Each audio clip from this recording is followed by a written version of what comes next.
Hackney. There's a part of Hackney called London Fields. He built 12 apartments there, sold 8, he sold 8, kept 4. Then he came to me again, Pastor Mathew, lay hands on me. Where should I go again? After I laid hands the first time I built that, he said, where should I go again? I want to go to South Africa. Please pray for me. I prayed for him. Ladies and gentlemen, he went to South Africa, built 125 houses in the highbrow area of Pretoria. Centurion. Centurion is next door to Johannesburg. 125 houses. Highbrow area. Broke through. Exponential. Then he calls me, said, where are you, sir? I want to come to you. I said, I'm in Ghana preaching. He jumps on the plane and flies to Ghana from South Africa. He comes. He said, where should I go again? I said, look, I'm not your financial advisor. Go and meet your financial advisor. He said, you are doing better than them. So I lay hands on him, prayed for him. I said, go to Nigeria, your country. We call him Femi, first call. Femi comes to Lagos. He builds, he buys a land in Ikoyi. He builds 40 apartments. I sold each one for like $1 million. Each one. As I'm talking to you right now, in fact, this morning, Femi sends me a video. He's building, I think, 3 towers together on Alexander. You know Ikoyi. 3 towers together on Alexander. One is 14 floors, one is 16 floors, one is 21 floors. This guy used to sell shirt and tie in Abuja. I just told you he supplied. He didn't even have the shirt and tie. He went to others to get for me during that crisis journey. Now he has 3 towers. I'm even wondering who should be laying hands on who now. Whether I mean to lay. 3 towers, man. You know what I'm saying? 3 towers. He sent me a video this morning.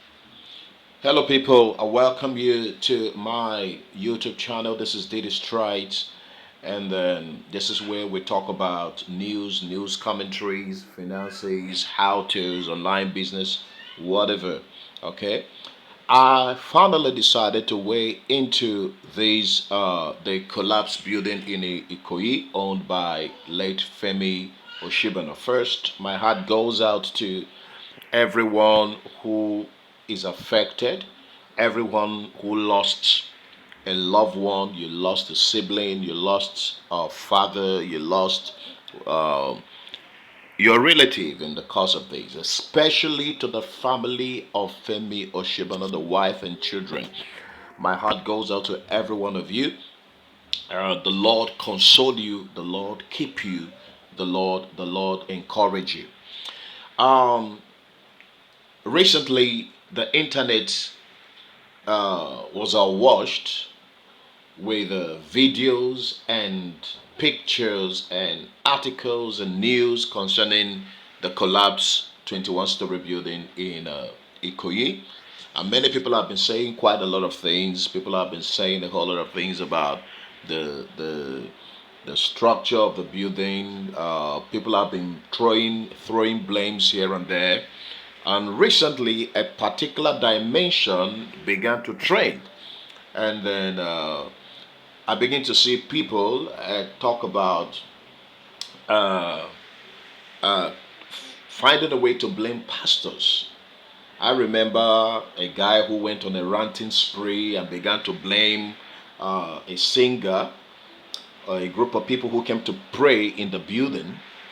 In fact, I wonder how people reason. I wonder what is... Well, I understand that most of these are instigated by very bad people, if I would like to use that word. People who are malicious, people who are driven by hatred. Now, I wonder why people will always find a way to blame pastors when something bad happened. Now, the clip you just watched here is a testimony of Pastor Mathew Ashimolowo concerning the late Femi Osibona. This particular clip was a program held in COZA, Abuja. That is a building Fatoyimbo's church. And then here he shared a testimony concerning Femi Osibona. I believe that this video was done prior to the collapse of the building. All right. Now, obviously, from what Pastor Mathew Ashimolowo is saying, he has a relationship with the man who was a real estate mogul who probably if anything he said is to go by with, which of course began in London, went to South Africa, and went to other places and succeeded, and finally came to Nigeria and met his disaster. Okay? Now, I wonder why people will always find a way to blame pastors. I actually went to dig up this particular clip and then edited the part they want to edit because they want to use it to criticize men of God and all that. This hatred and campaign of calumny against pastors will lead to nowhere. Let me make it clear to Nigerians and your people, you can't stop the job of a pastor. It's not possible. The pastors remain relevant in every culture. The pastors remain relevant in every society. The pastors remain relevant in every generation. So long as there is a soul hurting out there, so long as there's a soul that needs to know Jesus and salvation, so long as there's someone who needs to be encouraged and prayed for out there, the pastor's job remains relevant. And there is nothing this campaign of a hatred against pastors is going to do. I wonder how people reason. Somebody was ranting. I don't even answer him. Somebody was ranting and said they prayed on the building and yet they bought it. Did they pray for the building to fall? Did they even anticipate that the building was going to fall? The particular building they were praying on, did it fall? A lot of things. But even if it was the building that eventually fell or whatever, did anybody pray for the building to fall? This could as well be as a result of some professional mistakes or errors that were committed. Now, let me say it very plainly. The pastor's job is to advise you and pray for you, but it is left for you to take the right decision. Mathew Ashimolowo is not a civil engineer. His knowledge about buildings and everything is quite very limited. So what he did is to pray for the young man, maybe give him some advice and then release him. Now, the final decision of what to do lies on Femi Osibona. All right, because he's the expert here. All right, and we have also seen that he has a track history of success. Succeeded in London, went to South Africa, succeeded, built 125 buildings, and then came to Nigeria and met this disaster. If you ask me, I would tell you that the problem, what affected Femi Osibona, is the corrupt system in Nigeria. Nigeria is a very corrupt place and can affect even the best of men. I remember a man who built a skyscraper, about 11-story building, and then he complained that the money he used to build that 11-story building in Nigeria was more than what he used to build 4 of the same story building, even bigger ones in the United States of America. Now, what is the issue here? The problem here is the problem of corruption. Nigeria is so corrupt.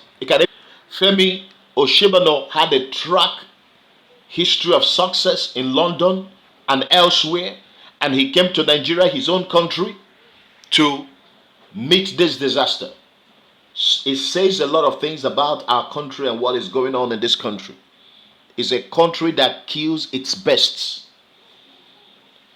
Well, it could also be that Femi Osibona became, overconfident, and as a result of that, they didn't adhere strictly to professional advices and all that, because from what I learned, if the information I'm actually working with, it's exactly correct that the building was meant to be 15-story building, and then but they had to make it 21-story building. Okay, now that's a professional error, and Pastor Mathew Ashimolowo should not be blamed for that. Pastor Mathew Ashimolowo should not be blamed for telling a test. Many people don't understand how testimony works. What pastors do with testimonies, maybe I have to say this, is to encourage others. Now, he told the story of, that is also because many people say that the story that pastors tell are false. Now, you've seen that the stories are not false. The testimonies that pastors tell are not false. Now, people are tracing this one not to Femi Osibona because of the mishap that happened. But if Pastor Mathew Ashimolowo, if this didn't happen, people will say it's a false testimony. Okay? Now, because of the mishap that is associated to this testimony right now, people are now digging out this particular clip, misquoting what the man of God said, and then using it to continue their propaganda and their campaign of calumny against pastors, which of course I know is dead on arrival. Now, what I'm saying here is that Pastor Ashimolowo should not be blamed.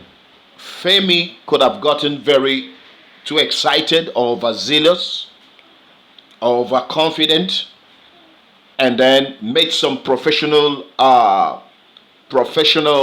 mistakes that led to the collapse of the building, and he ended up dying himself. It's a sad and a tragic occurrence. It's a sad story.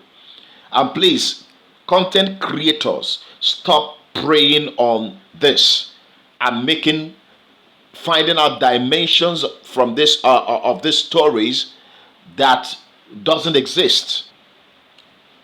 Like I said, my heart goes out to Femi Osibona's family and his children, and I know that the Lord will console them. I know that the most important thing about Femi Osibona is, did he die in the Lord? Where is his soul going? Whether he died on a collapsed 21-story building as a result of professional error, where is his soul going? If he had that, now he's a human. He's prone to mistake. He could have made any mistake. Pastors themselves are not immune to mistakes. We are all humans. Yes.